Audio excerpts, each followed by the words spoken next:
13. You have it? Say amen.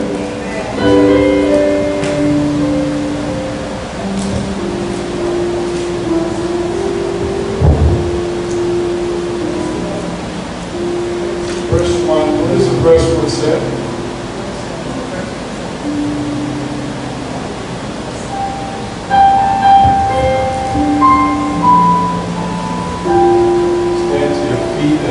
Let's read the verse 1. I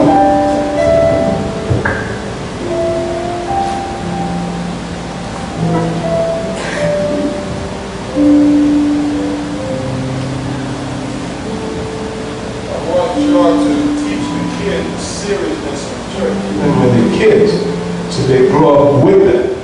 Amen. You don't wait till they get older and then you're trying to tell them. They think church is just a playground, but you gotta put it in them already. Amen. Verse 1 say what? Though I speak with the tongues of men and of angels, and have not charity, charity means love, I am become a sounding brass or a tinkling cymbal. And though I have the gift of prophecy and understand all mystery and all knowledge, and though I have all faith, so that I could remove mountain and have not love, I am nothing. Wow. And though I bestow all my goods to feed the poor, and though I give my body to be burned and have not charity, meaning love, it profiteth me nothing. Love suffereth long and is kind. Love envieth not. Love boasteth not itself. It's not puffed up. Doeth not behave itself unsomely. Seeketh not her own. Is it not easily provoked? Thinketh no evil. Rejoiceth not in iniquity, but rejoiceth in truth. Beareth all things, believeth all things, hopeth all things, endureth all things. Love never faileth. But whether there be prophecy, they shall fail. Whether there be tongue, they shall cease. Whether there be knowledge, it shall vanish away. For we know in part, and we prophesy in part. But when that which is perfect is come, then that which is in part shall be thrown away. When I was a child, I spake as a child, I understood as a child, I thought as a child. But when I became a man, all women, this is it, I put away childish things. Amen? I put away childish things.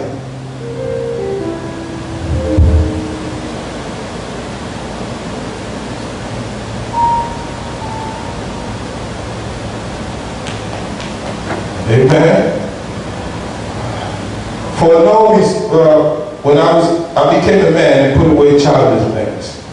For now we see through a glass darkly, but with face to face. Now I know in part, but then shall I know even as I also am known. And now I abide in faith, hope, love, these three, but the greatest of these is what? Love. Turn to your neighbor. The greatest of all of these is love. Amen. You may be seated. Say, neighbor, I love you. Turn the other side, behind or in front of you somewhere. Say, neighbor, I love you. You know, people who are afraid to tell somebody else, I love you, it's often people who do not love themselves. Do you hear what I'm saying? Can you hear what I'm saying? How many times during the week you telling someone, I love you? Amen.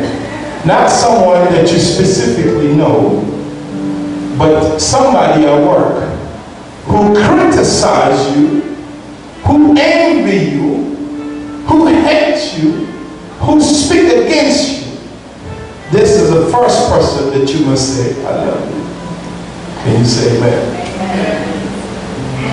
Some family members who did not speak to you for a long time, who hate you, who was jealous of you, who envied you, who talk bad about you, it is the first one that you must call and say, I love you. Auntie, I love you.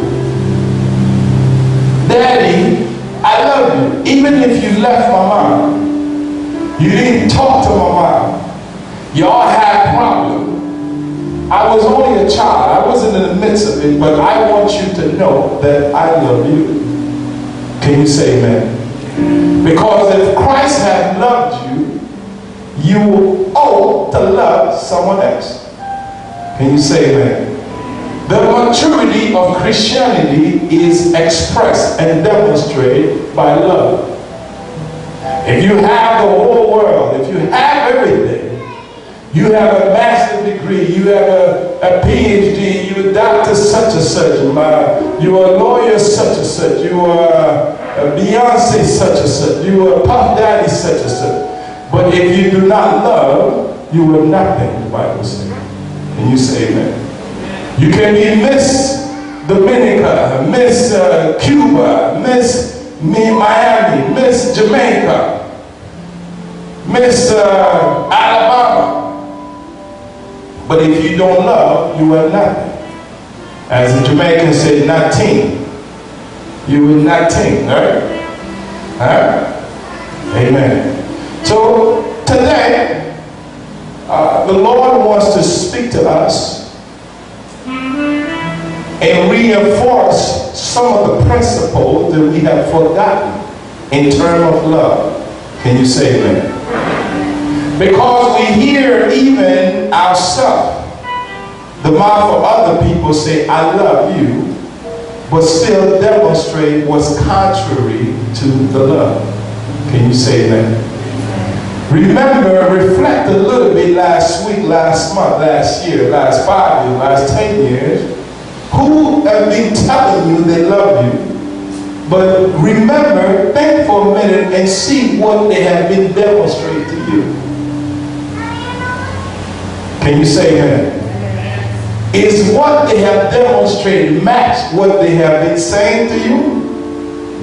Think for a minute. Reflect about it for a minute. Meditate for a second. Brother Dad, if I tell you I love you and I break your laptop, listen to what I'm saying now, and I kick you in the ground, in your private party, and I'm trying to hurt you, and I say I love you, does that match what I'm saying to you? Is that love? I'm speaking on the real story now. Hey, shh. Adrian, shh. Can you hear what I'm saying? Now, I'm speaking on the real story. I can speak about Jeff because he's my new best friend. He's my son in the gospel. He's older than me for a year, but he's still my son in this gospel. We have a spiritual son. So I can speak about me and I can speak about him. But I want you to know that I'm taking in this case as an example. Somebody who wanted to be with him so bad, who loved him, she took a hammer and broke his laptop and kicked him. But she said, I love you. What kind of love is that? Huh? What is it called? Crazy what? Graveyard love. Amen. So watch this. When you look at yourself, say to the neighbor, is this the kind of love that you want?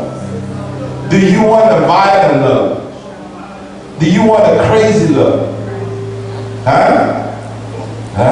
Say, neighbor, I want Jesus love. I only want Jesus love.